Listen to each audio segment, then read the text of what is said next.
Mas eu começo o programa falando com a psicóloga Cláudia Pagliari a respeito dos relacionamentos aí que você anda tendo na sua vida. Por exemplo, eu acho que todo mundo na vida já teve um relacionamento desse. Eu já também, tá? Acho que nós somos seres humanos, a gente passa por isso. Você está se relacionando com uma pessoa, você sabe que a pessoa não está fazendo bem para você, você quer largar dessa pessoa, mas você não consegue largar dessa pessoa. Como é que faz? Boa tarde, Cláudia, tudo bem? Oi, Lu, tudo bem? Tudo, graças a Deus. Obrigada pelo convite. É um prazer, imagina. A pessoa sabe que não deve ficar com determinada... Ou homem ou mulher, tá? É pra todo mundo, tá, gente? De repente você, homem, tá se relacionando com uma mulher que você não consegue largar e vice-versa. Por que a gente é tão dependente? Às vezes a gente não consegue largar da pessoa. É uma situação que não dá para generalizar, né? Então, assim, cada caso é um caso e não existe apenas um fator. Normalmente, a gente tem uma série de fatores envolvidos. Então, desde nossos fatores culturais, a forma que a gente cresce pensando como é o amor romantizado, em que a gente faz tudo por aquele relacionamento que a gente não pode desistir. Tem padrões de como a gente estabelece vínculos com as pessoas. Então, desde pequeno, como que você se relaciona dentro da sua casa, né? Se você aprende a confiar ou não nas coisas que você sente, para você poder fazer essa avaliação depois e tomar as decisões, né? E tem toda a questão da dependência que pode se criar depois. Essa questão de amor romantizado que você citou, isso tem a ver com filmes, novelas, contos de fadas, que de repente a gente aprende na infância que é o amor o mais certo, o mais duradouro, o infinito, e de repente a gente se sente na obrigação de não deixar a pessoa por conta disso?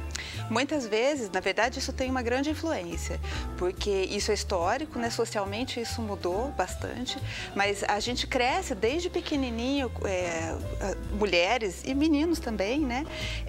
Vendo aqueles contos de fadas em que você é salva, em que você não pode desistir, em que você aceita tudo por amor e luta por isso, porque o amor é o grande objetivo, né? Então, isso faz com que a gente cresça tendo essa ideia de que a gente só se relaciona assim. É possível a gente...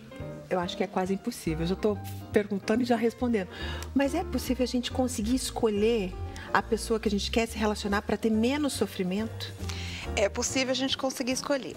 O que muitas vezes acontece nesses casos em que a gente se depara sofrendo e não consegue largar?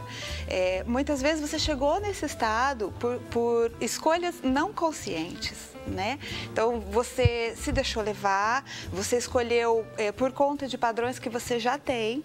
Então, muitas vezes, você precisa rever esses padrões para poder ter um caminho de autoconhecimento para você entender onde que você não está sabendo fazer a sua escolha. Para que você possa se conhecer melhor, traçar os seus objetivos, o que é importante para você, quais são suas necessidades e possa fazer essa escolha de uma forma mais consciente. Então, é possível você, talvez não de cara, a gente precisa conhecer as pessoas, né? Mas você estabelecer relações em que você possa se proteger um pouquinho, né? Não criar essa dependência, para que você possa fazer essa avaliação e não entrar nesse estado em que você chega a ser adoecimento, muitas vezes, né? E eu acho que esse ponto que a Cláudia falou é muito importante. Quando você sente que é doença, você realmente não consegue largar da pessoa e acha que se largar pode ser que algo de muito ruim aconteça. Normalmente, tem muito medo envolvido. Né? Então, medo de abandono, medo de rejeição, medo de como vai ser aquela pessoa, porque por mais que seja sofrido, é uma dor e um sofrimento que você já conhece, porque ele vem já de padrões que você já tem. E as pessoas costumam falar, né? Você tá com essa pessoa ainda, não largou dessa pessoa ainda, a pessoa tá te fazendo mal. E a pessoa não consegue largar. Acontece que muitas vezes elas chegam num determinado ponto em que a realidade realmente é distorcida. Ela vê o que ela gostaria de ver naquela relação. Ela espera o que ela gostaria de ver naquela relação. Ela tem esperança e luta por isso. E não o que realmente a relação está, como ela está se apresentando. Então, ela não vê a realidade. As pessoas mudam, Cláudia? Porque muitas vezes a pessoa não consegue largar nessa esperança aí que você falou, de que de repente pode ser que a pessoa mude, se transforme. Eu acredito na mudança das pessoas. Porém, você não pode controlar o outro e nem fazer com que o outro mude. Essas pessoas que insistem nesses relacionamentos, normalmente têm a esperança de que, com muito amor, com muita vontade, o outro vai mudar e a relação também vai melhorar. Mas o que nós podemos fazer é a mudança própria. Dentro da gente. Você jamais vai conseguir mudar o outro se o outro não vir problema ou não quiser a mudança, né? Claro que dentro de uma relação você pode estabelecer diálogos e, se isso for interessante para os dois, buscar a mudança juntos. Então vamos supor, se de repente, vamos colocar assim, uma mulher que não consegue largar determinado homem. Ela sabe que ele não é bom para ela, muitas vezes é um cafajeste, muitas vezes está fazendo mal em vários segmentos aí da vida. Ela tem que olhar para dentro dela e perceber que a mudança tem que partir dela e não dele? De certa forma, sim. Só que esse processo muitas vezes não é tão fácil, porque, como eu já disse, isso traz uma série de medos, envolve autoestima baixa, insegurança muitas vezes, falta de autoconfiança em si. Então, uma culpa muito grande. Normalmente essas mulheres ou essas pessoas sentem culpa de abandonar tudo isso. Principalmente se tem filhos no meio. Principalmente, né? Tem vários fatores, claro, não dá para dizer que é só isso, né? Cada caso é um.